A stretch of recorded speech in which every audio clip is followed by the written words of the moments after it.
Good morning બચ્ચા party and welcome to the class of physics with C D Patel. અને આજે આપણે ભણવાના છે ગેલ્વેનોમીટર. તો ગેલ્વેનોમીટરની અંદર તમને ક્વેશ્ચન પૂછાય કે ગેલ્વેનોમીટર કોને કહે છે, તેના ઉપયોગો, તેની રચના, સિદ્ધાંત અને કાર્ય સમજાવો. જો હવે આ જે ક્વેશ્ચન છે, આખો ક્વેશ્ચન તમને 4 માર્ક્સ માટે પૂછાય, બરાબર. પરંતુ એની અંદરથી તમને 2 માર્ક્સમાં પણ ક્વેશ્ચન કરી શકે કે ભાઈ ગેલ્વેનોમીટર કોને કહે છે, એની રચના સમજાવી, એના ઉપયોગો લખો. ગેલ્વેનોમીટર કોને કહે છે, એની રચના સમજાવી, એનો સિદ્ધાંત લખો. ગેલ્વેનોમીટર કોને કહે છે, એનું કાર્ય સમજાવો અને એના ઉપયોગો લખો. આ પ્રકારે જુદા જુદા ક્વેશ્ચન આની અંદરથી પૂછાઈ શકે. તો આપણે એક 1 by 1 આ બધા જ ક્વેશ્ચન ભણીશું. ક્લિયર છે? ઓકે. પરંતુ આ ક્વેશ્ચન સ્ટાર્ટ કરતાં પહેલાં આ ક્વેશ્ચન ક્યાંથી સ્ટાર્ટ થાય છે, ક્યાંથી આવે છે એની વાત કરી લઈએ અને એ કેવી રીતે અહીંયા આગળ રિલેટેડ છે. તો જુઓ, આગળ આપણે ગુંચડા પર લાગતું ટોર્ક ભણી ગયા, ટોર્કનું સૂત્ર મેળવ્યું, તેરે બિના સાઈન થીટા અકેલા દુકેલા થકેલા હે, બરાબર છે? એ જ. તો આપણે એવું ભણી ગયા કે કોઈ સમાન ચુંબકીય ક્ષેત્રમાં આ એન અને એસ, સમાન ચુંબકીય ક્ષેત્રમાં લંબચોરસ ગૂંચળું મૂકીએ તો ભાઈ એ શું કરે? શક્તિમાન બની જાય અને ગોળ ગોળ ફરે. આ પ્રમાણે બની ગયું શક્તિમાન. જો એટલે કે ગૂંચળું ગોળ ગોળ ફરે છે, એટલે કે એના ઉપર ટોર્ક લાગે છે અને ટોર્ક લાગે એટલે ગૂંચળું ફરશે આ પ્રમાણે ગોળ. તો બસ આ જ સિદ્ધાંતનો ઉપયોગ કરીને ગેલ્વેનોમીટરની રચના તૈયાર કરવામાં આવી. પરંતુ અહીંયા આગળ આ જે રચના હતી એની અંદર આપણે સમાન ચુંબકીય ક્ષેત્ર લેતા હતા. આની અંદર પણ ચુંબકીય ક્ષેત્ર તો સમાન જ હશે, પરંતુ આ ચુંબકીય ક્ષેત્ર છે એ આપણે ત્રિજ્યાવર્તી લેવાનું છે. આ ચુંબકીય ક્ષેત્ર ત્રિજ્યાવર્તી લેવાનું છે. કેમ લેવાનું છે એ આગળ હું તમને એની રચનામાં સમજાવું છું. આ તમારો જે તમે શીખી ગયા છો એના ઉપરથી, એટલે તમને એવું લાગે નહીં કે આ ટૉપિક અલગ પડી જાય છે. આપણા બધા ટૉપિક કન્ટિન્યુ છે. ક્લિયર? એટલે આના ઉપરથી આની રચના કરવામાં આવી. ક્લિયર છે? ઓકે, સમજાઈ ગયું હશે કે ભાઈ સમાન ચુંબકીય ક્ષેત્ર છે, એની અંદર ગૂંચળું મૂકો તો એની અંદર ટોર્ક લાગે. ક્લિયર? અને ગૂંચળું ગોળ ફરે. બોલો, ક્લિયર? ઓકે. તો આનો જ સિદ્ધાંતનો ઉપયોગ કરી અને ગેલ્વેનોમીટર તૈયાર કરવામાં આવ્યું. અચ્છા, ગેલ્વેનોમીટર તૈયાર કર્યું તો પહેલાં ગેલ્વેનોમીટર જે તૈયાર કરેલું છે અહીંયા આગળ, તો એ ગેલ્વેનોમીટર કોને કહેવાય અને એનો યુઝ શું છે, એનો ઉપયોગ શું છે, એની શા માટે જરૂર પડી? તો ગેલ્વેનોમીટર એટલે જોડે જોડે આપણે લખતા જઈએ. તો જુઓ, આપણે વાત કરીએ છીએ ગેલ્વેનોમીટરની. તો વિદ્યુત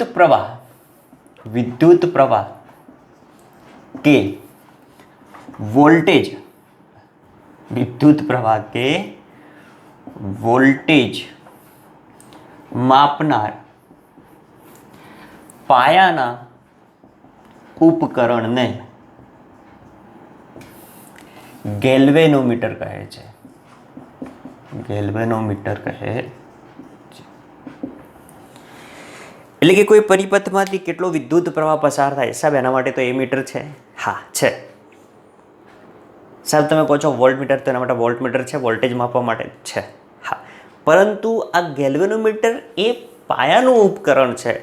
એ ગેલ્વેનોમીટરની સર્કિટમાં ફેરફાર કરી અને આપણે વિદ્યુત પ્રવાહ માટે એમીટર અને વોલ્ટમીટર બનાવી શકીએ છીએ. અને એટલા માટે એ વિદ્યુત પ્રવાહ અને વોલ્ટેજ માપે છે. એ આપણે આગળ ભણીશું. આના પછી નેક્સ્ટ લેક્ચરમાં એ જ આવશે કે ગેલ્વેનોમીટરનું એમીટરમાં રૂપાંતર અને ગેલ્વેનોમીટરનું વોલ્ટમીટરમાં રૂપાંતર કેવી રીતે થાય છે. તો આ પાયાનું ઉપકરણ છે, પાયાનું નહીં. હા, ક્લિયર? તો ગેલ્વેનોમીટર શું છે અથવા તો કોને કહે છે? તો કે વિદ્યુત પ્રવાહ કે વોલ્ટેજ માપનાર પાયાના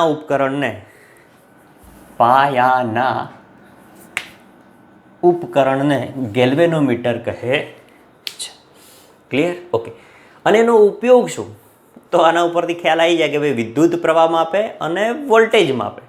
તો આ બંને એટલે કે વિદ્યુત પ્રવાહ અને વોલ્ટેજ માપવા માટે ગેલ્વેનોમીટરનો ઉપયોગ થાય છે. ક્લિયર? ચલો ઉપયોગો લખી દઈએ અહીંયા આગળ. ઉપયોગો તો એને વ્યવસ્થિત રીતે લખવું હોય તો એને તમે આ પ્રમાણે લખી શકો કે સૂક્ષ્મ પ્રવાહના માપન તથા તેની હાજરીની નોંધ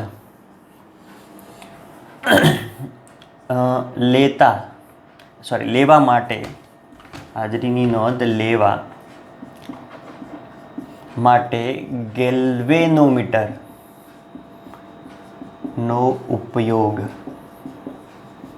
થાય છે. ક્લિયર? સૂક્ષ્મ પ્રવાહનું માપન કરવું હોય, જો ગેલ્વેનોમીટર એક ખૂબ જ સેન્સિટિવ સાધન છે. કેમ છે એ આગળ આપણે રચનામાં જોઈએ. ક્લિયર? ઓકે. અને બીજો ઉપયોગ એનો લખવો હોય તો એવું લખી શકીએ કે ભાઈ ગેલ્વેનોમીટરની મદદથી તેની રચનામાં યોગ્ય ફેરફાર કરીને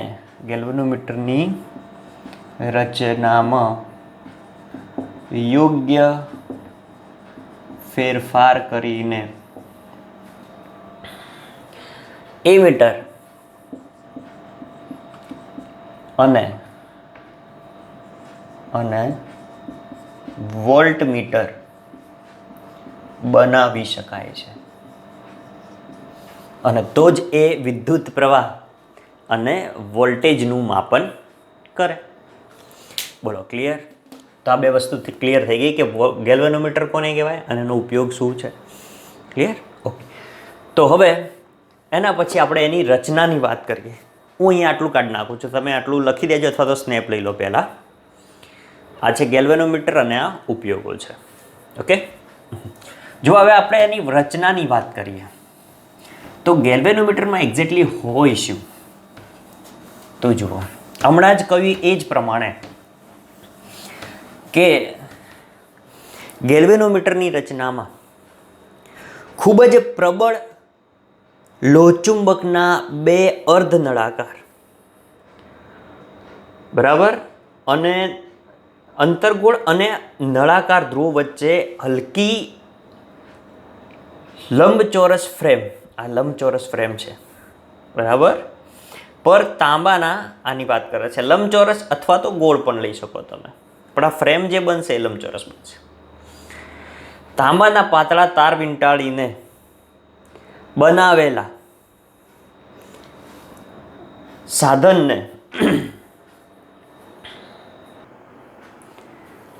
એટલે સાધન ના કહેવાય એને એકચ્યુઅલી, પણ એ લંબચોરસ ગૂંચળાને ઘર્ષણ રહિત આધારો પર ભ્રમણ કરી શકે તેમ ગોઠવવામાં આવે છે. કેવી રીતે સાહેબ? ખબર ના પડી. જુઓ, સમજાવું. તો આ જે છે, જે મેં તમને વાત કરી એ પ્રમાણે, પહેલાં તો પ્રબળ લોહચુંબક, જો આ એનો ટોપ વ્યૂ છે એટલે ઉપરથી સામેથી જુઓ, તમે જોયેલું હશે ગેલ્વેનોમીટર પ્રયોગશાળાની અંદર કે આ પ્રમાણે હોય, અહીંયા આગળ કાંટા હોય બરાબર, સ્કેલ હોય, અહીંયા આગળ જી લખેલો છે, આ હોય, આ પ્રમાણે હોય, અહીંયા આગળ લોહચુંબક હોય અને આ પ્રમાણે હોય બરાબર. અહીંયા એનો ધન છેડો, અહીંયા ઋણ છેડો હોય. ક્લિયર? આવું તમે પ્રયોગશાળાની અંદર ગેલ્વેનોમીટર જોયેલું છે અને ચેપ્ટર 3માં મેં પ્રેક્ટિકલ કરાવ્યો તેમાં તમને બતાવેલું પણ છે. તો એ ટોપ વ્યૂ છે, ઉપરથી અહીંયા તમને બતાડેલો છે. તો આ બંને બાજુ પ્રબળ ચુંબકીય ક્ષેત્ર, અંદર પ્રબળ ચુંબકીય ક્ષેત્ર લાગશે. બે અંતર્ગોળ નળાકાર ધ્રુવો વચ્ચે શું કર્યું છે? તો લંબચોરસ ફ્રેમ લઈ લીધી છે. ફ્રેમ એટલે કેવી રીતે અને એને કોના ઉપર લગાડેલું છે? સાહેબ, તમે એ બધી વાત છોડો અને તમે એ સમજાવો કે આની વચ્ચે ગૂંચળું ક્યાં છે. તમે તો હમણાં એવું કહેતા હતા કે ભાઈ ચુંબકીય ક્ષેત્ર છે N અને S બરાબર. ચલો, તમે અહીંયા આગળ ત્રિજ્યાવર્તી ચુંબકીય ક્ષેત્ર લઈ લીધું છે. હવે એની વચ્ચે ગૂંચળું. તો ગૂંચળું ક્યાં છે? આ તો નળાકાર. તો જુઓ તમને સમજાવું. તો આ છે નળાકાર. ક્લિયર? હવે એને કેવી રીતે કરેલું છે જુઓ તમને સમજાવું. મારાથી બનતો હું ટ્રાય કરીશ. મારી જોડે આ સહીની ડબ્બી છે, એટલે આની ઉપર જો આ પ્રમાણે તાર વીંટાળી અને લંબચોરસ ગૂંચળું બનાવેલું છે. સાહેબ તમે તો અહીંયા નળાકાર લખ્યું છે, લંબચોરસ કેવી રીતે? જો આ રીતે બનશે. બરાબર? આ નળાકાર છે, નરમ લોખંડવાળો નળાકાર. જો અહીંયા હું ટ્રાય કરું છું તમને સમજાવવાનો. તો બરાબર, એક જ મિનિટ જરા. જો આ પ્રમાણે. હા સાહેબ, થોડોક ખ્યાલ આવે છે તમે શું કહેવા માગો છો. બસ ખ્યાલ આવવો જોઈએ. આપણી કોશિશ એ જ છે કે તમને ખબર પડે. જો આ પ્રમાણે દેખાય છે. તો આ નળાકાર નરમ લોખંડવાળો એક નળાકાર લઈ લીધો આપણે. ક્લિયર? આ નળાકાર છે આ પ્રમાણે. જો તમને સમજાવું. આ જે છે એ આ પ્રમાણે. ક્લિયર? હવે એની ઉપર આ પ્રમાણે તાર વીંટાળેલા છે. જો આ પ્રમાણે તાર વીંટાળેલા છે. દેખાતું હશે તમને. ક્લિયર? એટલે આ ગૂંચળું બની ગયું તારનું. બરાબર? હવે એ જ તારનું ગૂંચળું અહીંયા આગળ દર્શાવેલું છે. આ રહ્યું જુઓ. હવે ઉપરથી તમે જુઓ, આને ઉપરથી જુઓ તો આમ લાગે, અને આમ દેખાય. જો હવે દેખાય છે. તો આ નરમ લોખંડ નળાકાર, એના ઉપર ગૂંચળું. તો બોલો ગૂંચળું આવી ગયું એની વચ્ચે. ક્લિયર? ઓકે.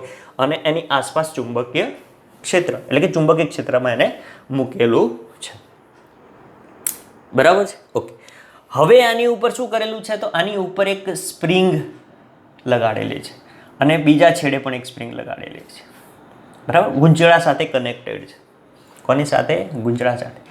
અને એની સાથે એક દર્શક લગાડેલો છે. જુઓ અહીં આગળ એની સાથે એક દર્શક કાંટો લગાડેલો છે. ક્લિયર? ઓકે. ફરી જોઈ લઈએ. જો શું કહે છે?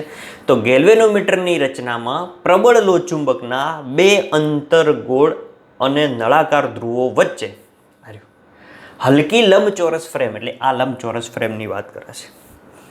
બરાબર? પર તાંબાના પાતળા તાર વીંટાળીને, એટલે કે એ જ વસ્તુ થઈ ગઈ. બરાબર? એ લંબચોરસ ફ્રેમ હોય અને ફ્રેમ ઉપર તાંબાના, એકલો તાંબાનો તાર તો રહે નહીં. બરાબર? એટલે વીંટાળીને બનાવેલા લંબચોરસ ગૂંચળાને ઘર્ષણ રહિત આધાર પર, એટલે આ સ્પ્રિંગની વાત કરે છે, ઘર્ષણ રહિત આધાર. બરાબર? એ આધાર ઉપર ભ્રમણ કરી શકે તેમ ગોઠવવામાં આવે છે, એટલે ફરી શકે એમ આ પ્રમાણે. બરાબર? આ ગૂંચળું છે ફ્રી છે, આ ગૂંચળું ફરે એ આ પ્રમાણે. નળાકાર પર ગૂંચળું છૂટું આ પ્રમાણે. ક્લિયર? ઓકે. હવે જોઈએ. ચલો આટલી વસ્તુ પહેલાં હું અહીંયા લખી દઉં, એટલે તમને વધારે ખ્યાલ આવે કે સાહેબ તમે બોલો છે ના કરતાં થોડુંક લખો. આપણે શેની વાત કરીએ છીએ? તો રચનાની. બરાબર? તો રચનામાં પહેલો ટોપિક અહીંયા લખવાનો કે ગેલ્વેનોમીટરની રચનામાં ખૂબ અથવા તો પ્રબળ, ખૂબ જ પ્રબળ, એટલે પ્રબળ જ લખો ને. પ્રબળ તો એટલે ખૂબ સ્ટ્રોંગ આવી જાય. બરાબર? પ્રબળ લોહચુંબકના બે અંતરગોળ અને નળાકાર ધ્રુવો વચ્ચે હલકી લંબચોરસ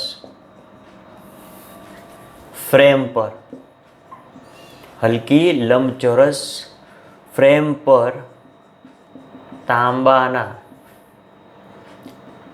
પાતળા તાર વીંટાળીને બનાવેલા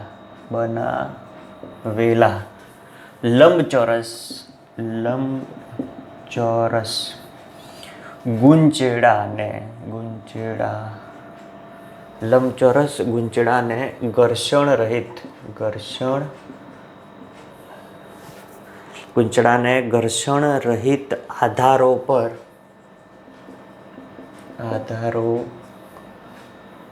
પર ભ્રમણ કરી શકે, આધારો પર ભ્રમણ કરી શકે તેમ ગોઠવવામાં આવે છે, તેમ ગોઠવવામાં આવે છે. ચલો ક્લિયર? આ પ્રમાણે ગોઠવ. આની રચનાની વાત કરીએ છીએ આપણે. ક્લિયર? હવે આ જે ચુંબકીય ક્ષેત્ર છે એ ચુંબકીય ક્ષેત્ર કેવું છે? ત્રિજ્યાવર્તી. પણ ત્રિજ્યાવર્તી ખરું, પણ સમાન ચુંબકીય ક્ષેત્ર. બરાબર? તો એ ઉત્પન્ન કરવા માટે ગૂંચળાની અક્ષ પર ગૂંચળાને અડકે નહીં, તે રીતે નરમ લોખંડનો નળાકાર રાખેલો છે. એટલે આની વાત કરે છે, નળાકારની. ક્લિયર? અને આ નળાકારને લીધે, આ જે નળાકાર છે હમણાં બતાવ્યું મેં તમને, એને લીધે બે ધ્રુવોની વચ્ચેના વિસ્તારમાં સમાન ચુંબકીય ક્ષેત્ર મળે છે, પણ કેવું? ત્રિજ્યાવર્તી. ક્લિયર? ઓકે. તો આપણે લખવું હોય તો નેક્સ્ટ આ પ્રમાણે લખી શકીએ ભાઈ, ત્રિજ્યાવર્તી સમાન ચુંબકીય ક્ષેત્ર ઉત્પન્ન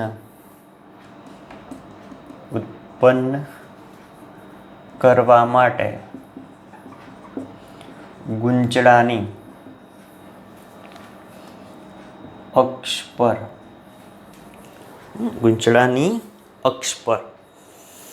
ગૂંચળાને અડકે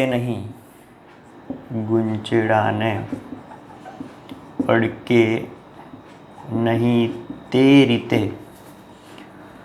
નરમ લોખંડનો નાનો નળાકાર રાખવામાં આવે છે.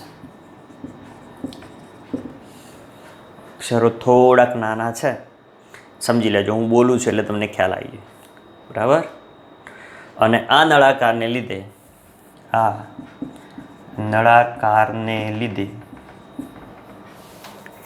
બે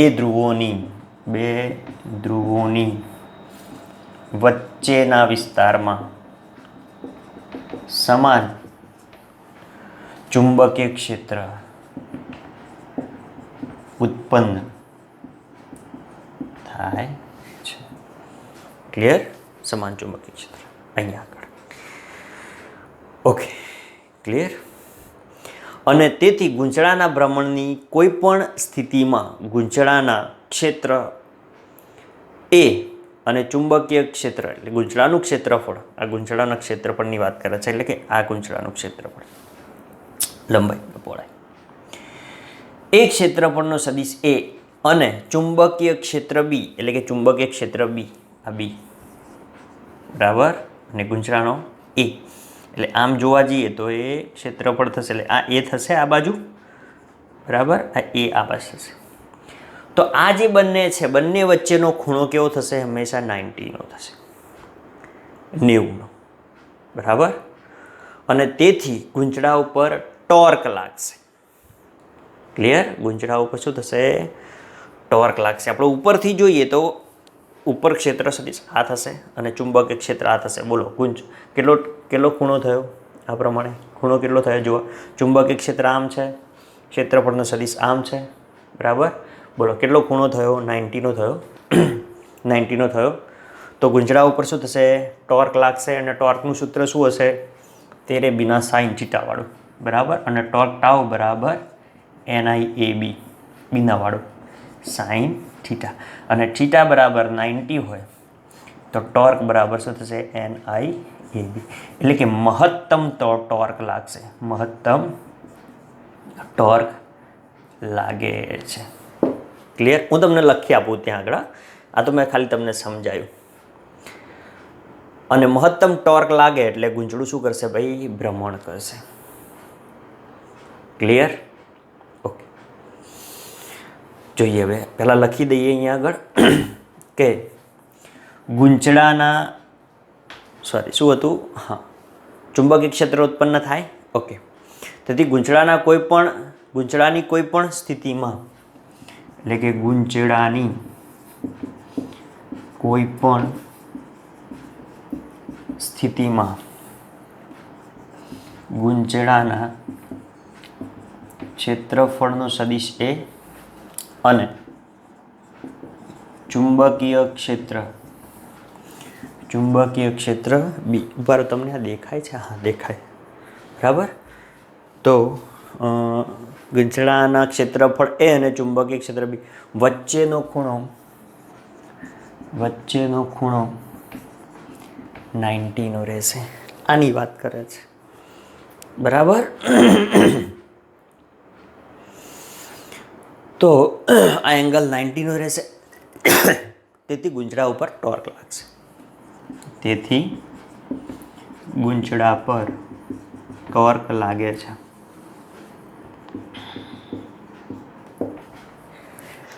બરાબર. અને ટોર્ક લાગે, કેટલું ટોર્ક લાગે છે? તો ટાઉ બરાબર NIAB sin થીટા. પરંતુ થીટા કેટલો છે? 90 છે. તો થીટા 90 છે. બરાબર. તો ટોર્ક કેવું લાગશે? મહત્તમ. અને મહત્તમ ટોર્ક એટલે કેટલું? તો ટોર્ક ટાઉ બરાબર NIAB જેટલું લાગે છે. અને તેથી ગૂંચળાનું પરિભ્રમણ થાય છે, અથવા તો ગૂંચળું કોણાવર્તન દર્શાવે છે. તેથી ગૂંચળું પરિભ્રમણ કરે છે, એટલે ગૂંચળું ફરશે. બરાબર. ઓકે. હવે આ ગૂંચળું ફરશે એટલે આના જે છેડે જે સ્પ્રિંગ રાખેલી છે એ સ્પ્રિંગમાં પુનઃસ્થાપક ટોર્ક ઉત્પન્ન થશે. હમણાં સમજાવ્યું તે પ્રમાણે કે ભાઈ આ નળાકાર છે. નળાકારની આસપાસ આ જે લંબચોરસ ફ્રેમ ઉપર એક તારનું ગૂંચળું બનાવેલું છે. અહીંયા આ પ્રમાણે આ નળાકાર છે. ક્લિયર? ફ્રેમ. અને એની ઉપર આ જે પાતળી છે, એકદમ પાતળી એટલે કે વાળના જેટલી પતલી. બરાબર. એટલે જ ગેલ્વેનોમીટરને સેન્સિટિવ કહેવામાં આવે છે. ખૂબ જ સેન્સિટિવ છે ગેલ્વેનોમીટર. સેન્સિટિવ એટલે કેવું? તો રડવા મળે એવું નહીં, આકોટો કરીએ તેવું નહીં. બરાબર. પણ ખૂબ જ સેન્સિટિવ છે, કારણ કે આ જે સ્પ્રિંગ છે તમે જોશો ગેલ્વેનોમીટર ખોલીને તો ખૂબ જ પતલી આવે છે. એટલે તમે વધારે પ્રવાહ પસાર કરો તો આ બળી જાય.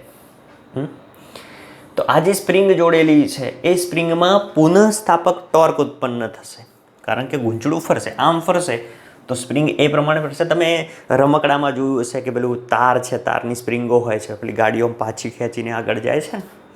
તેમાં શું થાય છે? તો આ જ પુનઃસ્થાપક ટોર્ક ઉત્પન્ન થાય. એની અંદર પટ્ટી હોય એ વિરુદ્ધ દિશામાં વળે. વિરુદ્ધ દિશામાં વળશે એટલે જેમ દોરીમાં વળ ચડે છે ને, તમે જોયું હશે કે ભાઈ દોરી ક્યાંકથી લટકાયેલી હોય આ પ્રમાણે અને દોરીને ફેરવો તેમાં વળ ચડે. એ એકચ્યુઅલી શું છે? તો પુનઃસ્થાપક ટોર્ક ઉત્પન્ન થાય એની અંદર. પછી છોડી દો એટલે પાછું વિરુદ્ધ દિશામાં ભ્રમણ કરે. બસ આ એવી જ રચના છે અહીંયા આગળ. અને એની સાથે દર્શક કાંટો જોડેલો છે. ક્લિયર? ઓકે. તો ગૂંચળાનું આ જે ભ્રમણ થાય છે, તો આ ગૂંચળાના ભ્રમણ થતાં તેના છેડે જે સ્પ્રિંગ જોડેલી છે એ સ્પ્રિંગમાં પુનઃસ્થાપક ટોર્ક ઉત્પન્ન થાય છે. અને એના કારણે આ ગૂંચળું છે અથવા તો દર્શક કાંટો છે કોણાવર્તન દર્શાવે છે. એટલે કે ગૂંચળા સાથે આ સ્પ્રિંગ સાથે શું જોડેલું છે? તો દર્શક કાંટો જોડેલો છે. એ દર્શક કાંટો આ સ્કેલ ઉપર યોગ્ય આવર્તન બતાવશે. અને એની મદદથી આપણે વિદ્યુત પ્રવાહનું મૂલ્ય, એટલે આના પર મૂલ્ય લખેલા હોય. બરાબર. 1 2 3 મિલિએમ્પિયર 1 2 3 બરાબર. એનું મૂલ્ય અને દિશા પણ આપણે જાણી શકીએ છીએ. તો ગેલ્વેનોમીટરમાં છે ને એ શૂન્યનો આંકડો છે, શૂન્યાંક છે, એ મધ્યકમાં હોય, વચ્ચે હોય. એટલે ડાબી બાજુ અને આ જમણી બાજુ. તો આપણે એ પ્રમાણે પ્રવાહની દિશા પણ નક્કી કરી શકીએ છીએ. ક્લિયર? ઓકે. તો અહીંયા આગળ એક લાઈન લખું છું, જો કદાચ તમને દેખાય તો. હા, હજી 2 લાઈન આવે એવું છે. ક્લિયર? ઓકે. તો પરિભ્રમણ કરે છે અને ગૂંચળાનું ભ્રમણ થતાં તેના છેડે રાખેલી સ્પ્રિંગમાં પુનઃસ્થાપક ટોર્ક ઉત્પન્ન થાય છે, બરાબર. અને આ પુનઃસ્થાપક ટોર્ક અહીંયા આગળ ઉત્પન્ન થાય અને ગૂંચળું કોણાવર્તન દર્શાવે છે. ગૂંચળું કોણાવર્તન દર્શાવે છે. ક્લિયર? એ ગૂંચળા સાથે સ્પ્રિંગ જોડેલી હોય એટલે સ્પ્રિંગ દર્શક કાંટો છે એના ઉપરથી આપણને યોગ્ય સ્કેલ માપ દર્શાવે છે. ચલો ક્લિયર? એ નીચે અહીંયા આપણે હવે માસે નહીં એટલે એટલું આપણે સમજી લેજો. આના પછી એક લાસ્ટ લાઈન છે, હું લખાવું એ પ્રમાણે લખી દો તમે કે ભાઈ ગૂંચળા સાથે જોડેલ દર્શકની મદદથી, આ ગૂંચળા સાથે જે દર્શક જોડેલો છે દર્શકની મદદથી યોગ્ય સ્કેલ માપ દ્વારા વિદ્યુત પ્રવાહનું મૂલ્ય અને એની દિશા માપી શકાય છે. આ ગૂંચળા દ્વારા વિદ્યુત પ્રવાહનું મૂલ્ય અને દિશા માપી શકાય. ચલો દેખાય છે કદાચ, હા જોજો અક્ષર થોડાક બગડી ગયા છે, સમજી લેજો તમે. ક્લિયર? નીચે છે એટલે ઓકે. તો આ થઈ ગઈ એની રચના. શું છે રચનામાં? તો જો પ્રબળ લોહચુંબક લીધેલા છે અહીંયા આગળ. હવે એની વચ્ચે એક નળાકાર મૂકેલો છે, નળાકારની ઉપર એક લંબચોરસ ફ્રેમ પર ગૂંચળું વીંટાળેલું છે અને ગૂંચળાની ઉપર એક સ્પ્રિંગ રાખેલી છે, સ્પ્રિંગ સાથે દર્શક કાંટો જોડેલો છે. હવે ચુંબકમાં મૂકો તમે એટલે અહીંયા આગળ ત્રિજ્યાવર્તી પરંતુ સમાન ચુંબકીય ક્ષેત્ર ઉત્પન્ન થાય છે. અને આ ચુંબકીય ક્ષેત્ર, આ જે લંબચોરસ ફ્રેમ છે, આ લંબચોરસ ફ્રેમ, બરાબર, એ વિદ્યુત ક્ષેત્રને કેવી હશે? તો લંબ જ હશે. એટલે કે આનો ક્ષેત્રફળનો સદિશ છે, સદિશ એ, અને ચુંબકીય ક્ષેત્ર બી, બંને કેવા છે? એકબીજાને લંબ. લંબ હોય એટલે ખૂણો કેવો થાય? 90. બરાબર. ચુંબકીય ક્ષેત્ર પસાર કરો આની અંદરથી એટલે ગૂંચળું જે છે એના ઉપર ટોર્ક ઉદ્ભવે. અને ટોર્કનું સૂત્ર આપણને ખ્યાલ છે કે NIAB sin થીટા, અને થીટા બરાબર 90 છે. તો થીટા 90 લઈ લઈએ આપણે, તો ટોર્ક કેટલું થશે? મહત્તમ મળશે તમને, એટલે કે મહત્તમ ટોર્ક લાગે છે. અને એ ટોર્કના કારણે આ જે ઉપર સ્પ્રિંગ જોડેલી છે તો એ સ્પ્રિંગમાં પુનઃસ્થાપક ટોર્ક ઉત્પન્ન થાય છે. અને એ પુનઃસ્થાપક ટોર્કને કારણે આ જે દર્શક છે એ સ્કેલ માપ પર દર્શક કાંટો ફરે છે અને આપણને યોગ્ય સ્કેલ માપ દર્શાવે છે. એટલે તમારે આની મદદથી પ્રવાહ માપવો હોય તો પ્રવાહનું મૂલ્ય મળી જાય છે, એની દિશા પણ નક્કી કરી શકાય છે. તો આ ગેલ્વેનોમીટરની રચના છે. ક્લિયર? ઓકે. હવે આપણે એના સિદ્ધાંતની વાત કરીએ. તો ગેલ્વેનોમીટર કયા સિદ્ધાંત ઉપર કાર્ય કરે એ તો ખ્યાલ આવી ગયો. હવે સ્ટાર્ટિંગમાં જ મેં તમને કહ્યું હતું કે ભાઈ સમાન ચુંબકીય ક્ષેત્રમાં, ચુંબકીય ક્ષેત્ર સમાન એટલે કે સમાન ચુંબકીય ક્ષેત્રમાં વિદ્યુત પ્રવાહ આધારિત ગૂંચળાને તમે મૂકો તો એના ઉપર ટોર્ક લાગે છે અને પરિણામે એ ગૂંચળાનું કોણાવર્તન થાય છે. તો આ સિદ્ધાંત ઉપર ભાઈ ગેલ્વેનોમીટર સાહેબ છે એ આપણે કામ કરીએ છીએ. તો સિદ્ધાંત લખવાનો કે તો સિદ્ધાંતમાં શું લખશો? તો કે સમાન ચુંબકીય ક્ષેત્રમાં, સમાન ચુંબકીય ક્ષેત્રમાં વિદ્યુત પ્રવાહ આધારિત ગૂંચળાને સમાન ચુંબકીય ક્ષેત્રમાં વિદ્યુત પ્રવાહ આધારિત ગૂંચળાને લટકાવતા અથવા તો મૂકતા,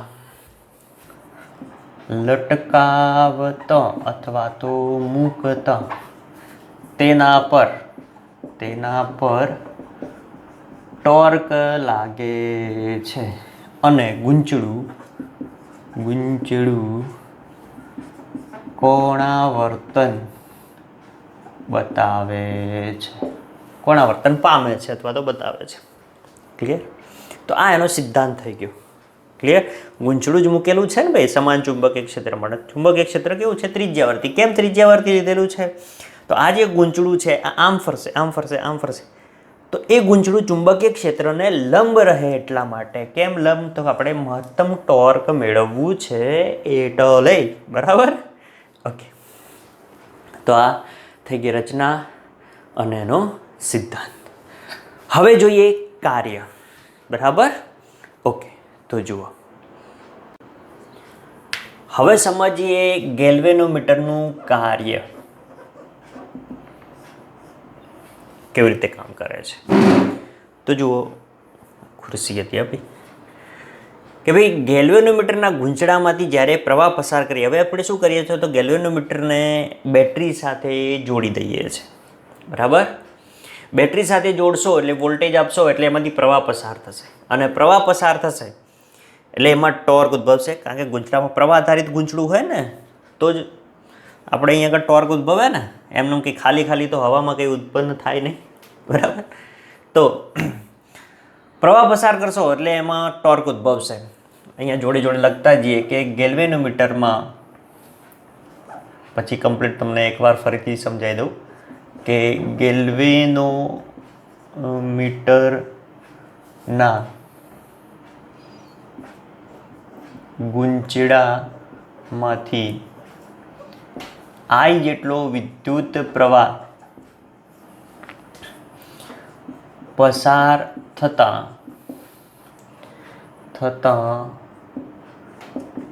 તેમાં ઉદ્ભવતું ટોર્ક, બોલો કેટલું ઉદ્ભવે? Tau is equal to NIAB sin theta. બરાબર? આટલું ટોર્ક ઉદ્ભવે.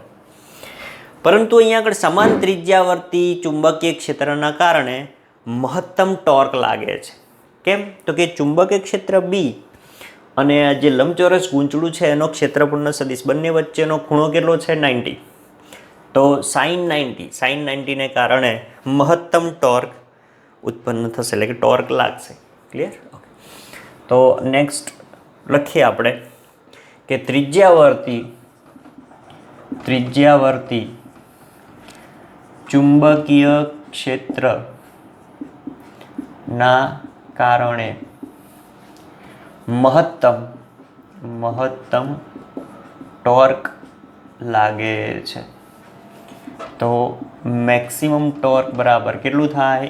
NIAB sin 91. ક્લિયર? ઓકે. હવે આ ટોર્કના કારણે ગૂંચળું કોણાવર્તન અનુભવશે અને સ્પ્રિંગમાં બળ ચડશે. ક્લિયર?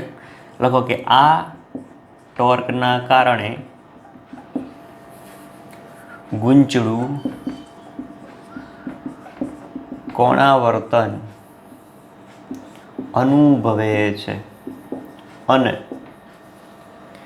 સ્પ્રિંગમાં ફાઈ જેટલી બળ ચઢે છે. કેટલી? ફાઈ જેટલી. આપણે એને મેથેમેટિકલ સ્ટેપમાં દર્શાવવું છે એટલે આપણે લખ્યું કે ફાઈ જેટલી બળ ચઢે છે. એનો મતલબ એ થયો કે સ્પ્રિંગમાં ઉત્પન્ન થતું જે પુનઃ સ્થાપક ટોર્ક છે, આ જે ટોર્ક ઉત્પન્ન થશે એ આના જ સમપ્રમાણમાં હશે. એટલે કે જો લખું, એટલે કે સ્પ્રિંગમાં ઉત્પન્ન થતું પુનઃ સ્થાપક ટોર્ક કેટલું થશે? ટાઉ ચલે છે ફાઈ જેટલું થાય. અને અહીંયા આગળ કંઈક અચળાંક મૂકીએ આપણે તો કે મૂકી દઈએ, જ્યાં કે ફાઈ, જ્યાં કે એ torque tau is equal to K phi, જ્યાં કે એ સ્પ્રિંગનો બળ અચળાંક છે. બળ ચડે છે એ બળ અચળાંક છે. તો કે બરાબર લખો તો શું થાય? ટાઉ અપોન ફાઈ થાય. ટાઉ અપોન ફાઈ, કેની વાત કરીએ છીએ આપણે અહીંયા આગળ. અને કેનું એકમ શું થશે ભાઈ? Joule upon radian. Joule upon radian થાય. ક્લિયર?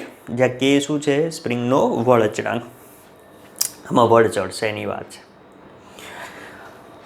એનો મતલબ એવો થયો કે આ જે ટોર્ક છે, એટલે કે આ ટોર્ક એટલે કયું? તો પુનઃસ્થાપક ટોર્ક. આ પુનઃસ્થાપક ટોર્ક એ મહત્તમ ટોર્કને સમતોલ છે, ટી મેક્સિમમ. બરાબર? આ પુનઃસ્થાપક ટોર્ક એ મહત્તમ ટોર્કને સમતોલે છે. ક્લિયર? તો એના કારણે મહત્તમ ટોર્કને સમતોલ છે, એના કારણે આ જે ગૂંચળું છે એ સ્થિર કોણાવર્તન દર્શાવે. તેથી ગૂંચળું સ્થિર કોણાવર્તન દર્શાવે છે. દેખાય છે ને? જી એ ઓકે. તો આ ગૂંચળું છે એ સ્થિર કોણાવર્તન દર્શાવે છે. આ માઇક જરા નીકળી ગયું છે અને થોડુંક લગાડી દઈએ ભાઈ જરા પાછું. અરે ભાઈ લાગી જા ને યાર. ઓકે ચલો ડન.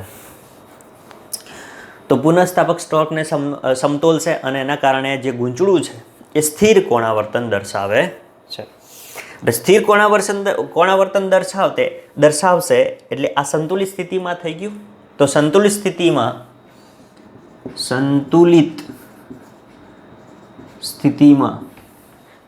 સ્થિતિમાં ટોર્ક અને મેક્સિમમ ટોર્ક બંને કેવા થાય? સમાન થશે. તો ટોર્ક ટાઉ બરાબર ટી મેક્સિમમ જેટલું થશે. એટલે કે આ પુનઃસ્થાપક જે ટોર્ક છે એ મહત્તમ ટોર્ક બરાબર થશે. તો પુનઃસ્થાપક ટોર્ક ટાઉ બરાબર કે phi is equal to maximum torque કેટલું છે? NIAB જેટલું. બરાબર દેખાય છે ને? હા જી દેખાય. તો આની ઉપરથી આપણે ફાઈને કરતા બનાવીએ તો ફાઈ ઇઝ ઇક્વલ ટુ, અહીંયા લખું છું કે ફાઈ ઇઝ ઇક્વલ ટુ કે એને પેલી બાજુ લઈ જઈએ તો phi is equal to NIAB upon કે. હવે અહીંયા આગળ જુઓ તો આ જે નંબર ઓફ ટર્ન્સ, એન એ શું છે? નંબર ઓફ ટર્ન્સ એટલે આંટા જે આ ગુંચળા ઉપર આપણે વીંટાળેલા છે એ તો ફિક્સ હોય કે ભાઈ 50 કે 100 કે 200 કે જે આંટા હોય. હવે એ ફિક્સ હોય એટલે આ એ ક્ષેત્રફળ છે એ ફિક્સ હોય અને ચુંબકીય ક્ષેત્ર તો ફિક્સ હોય જ અને કે પણ અચળાંક છે. તો NAB બાય કે આ શું થઈ ગયું? અચળ છે. પ્રવાહ તમે વધઘટ કરી શકો બહારથી બેટરીમાંથી. તો આટલું પદ જો અચળ હોય તો ફાઈ એ પ્રવાહના સમપ્રમાણમાં હોય. એટલે કે સ્થિર કોણાવર્તન એ પ્રવાહના સમપ્રમાણમાં હોય છે. ક્લિયર? બોલો. આ થઈ ગયું ગેલ્વેનોમીટરનું કાર્ય. ફરી એકવાર સમજી લઈએ ઝડપથી કે જ્યારે ગેલ્વેનોમીટરના ગૂંચળામાંથી આ બેટરી સાથે જોડી દઈએ અને એમાંથી I જેટલો વિદ્યુત પ્રવાહ પસાર કરવામાં આવે તો ટોર્ક ઉદ્ભવે. કેટલું? તો ટોર્ક ટાઉ બરાબર NIAB sin થીટા. હવે આ ત્રિજ્યાવર્તી ચુંબકીય ક્ષેત્રને કારણે એમાં મહત્તમ ટોર્ક લાગશે અને મહત્તમ ટોર્ક કેટલું લાગે? ટી મેક્સિમમ બરાબર NIAB જેટલું લાગશે. હવે આ ટોર્કના કારણે ગૂંચળું કોણાવર્તન અનુભવશે અને સ્પ્રિંગમાં ફાઈ જેટલો વળ ચડશે. કોણાવર્તન પછી ફરશે એટલે ફાઈ જેટલો વળ ચડશે. એટલે કે સ્પ્રિંગમાં ઉત્પન્ન થતું પુનઃસ્થાપક ટોર્ક એ ફાઈ જેટલું હશે. એટલે કે ફાઈના સમપ્રમાણમાં હશે. ક્લિયર? એટલે ટોર્ક ટાઉ બરાબર સમપ્રમાણતાનો અચળાંક મૂકી દઈએ તો કે, જ્યાં કે સ્પ્રિંગનો વળ અચળાંક છે. બરાબર? તો કે બરાબર tau upon phi is equal to, એનો એકમ શું થાય? Joule upon radian. હવે પુનઃસ્થાપક ટોર્ક એ મહત્તમ ટોર્કને સમતોલે અને એથી ગૂંચળું છે એ સ્થિર કોણાવર્તન. બરાબર? કોણાવર્તન તો ખરું પણ સ્થિર. અહીંયા સ્ટેબલ, અહીંયા સ્ટેબલ, અહીંયા આગળ સ્ટેબલ. એટલે કે સ્થિર કોણાવર્તન દર્શાવે. અને આવી સંતુલિત સ્થિતિમાં જે પ્રવાહ પસાર કરી અને જે મેક્સિમમ ટોર્ક લાગે છે એટલે કે આ, અને આ વળ ચડવાથી પુનઃસ્થાપક ટોર્ક જે ઉત્પન્ન થાય છે ટોર્ક ટાઉ, બંને સમાન થાય. તો ટાઉ બરાબર ટી મેક્સિમમ અને ટાઉ બરાબર શું છે? તો જો આ ટાઉ છે હવે, તો કે ફાઈ અને મેક્સિમમ NIAB. એમાંથી આપણે ફાઈને કરતા બનાવીએ તો NIAB અપોન કે અને NAB અપોન કે અચળ પદ થઈ ગયું. બરાબર? તો અહીંયા આગળ ફાઈ એ પ્રવાહના સમપ્રમાણમાં આપણને મળે છે. બોલો ક્લિયર, ઇઝી એકદમ, આવડે એવું, સરળ. ઓકે, તો આ થઈ ગયું ગેલ્વેનોમીટર, એના ઉપયોગો, રચના, સિદ્ધાંત અને એનું કાર્ય. બરાબર. ઓકે, હવે આગળ જોઈએ. હવે જોઈએ ગેલ્વેનોમીટરની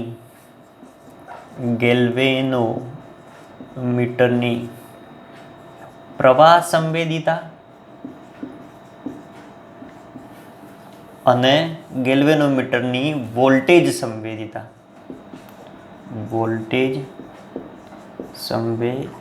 સંવેદિતા એટલે સેન્સિટિવિટી. બરાબર છે. ગેલ્વેનોમીટર એક ખૂબ જ સંવેદનશીલ સાધન છે. બરાબર, બહુ જ ઇમોશનલ છે એવું ના કહી શકાય ભાઈ. ચલો, તો ગેલ્વેનોમીટરની પ્રવાહ સંવેદિતા અને વોલ્ટેજ સંવેદિતા પૂછાય એવું. બરાબર, 2 માર્ક્સમાં કોઈ પૂછે. ઠીક છે. તો જો આપણે છેલ્લે આ સૂત્ર તાર્યું આપણે ઝડપથી જોઈ લઈશું, કારણ કે વિડીયોની લેન્થ થોડી વધી જાય છે.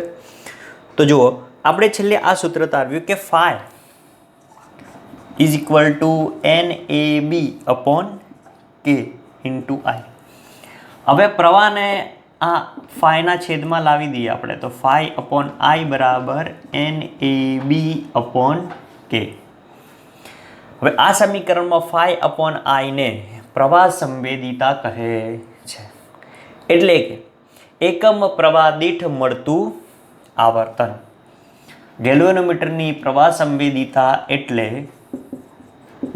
જો ડેફિનેશન આ પ્રમાણે લખવાનું ફરી એકવાર, કે ગેલ્વેનોમીટરની પ્રવાહ સંવેદિતા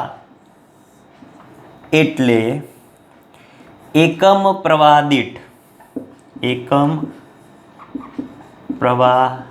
દીઠ મળતું આવર્તન.